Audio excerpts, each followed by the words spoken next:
सच्चाई के साथ नाजिल की है तो अल्लाह की इबादत करो, यानी उसकी इबादत को शिर्क से खालिस करके।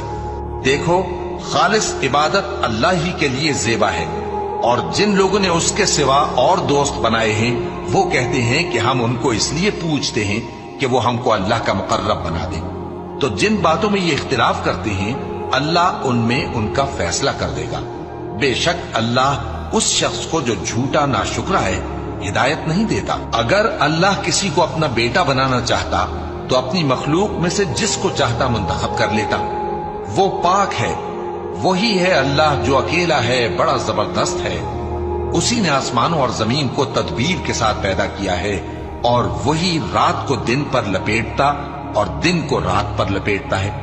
और उसी ने सूरज और चांद को काम में लगा रखा है, सब एक वक्त मुकर्रर तक चलते रहेंगे। देखो, वही गालिब है, बख्शने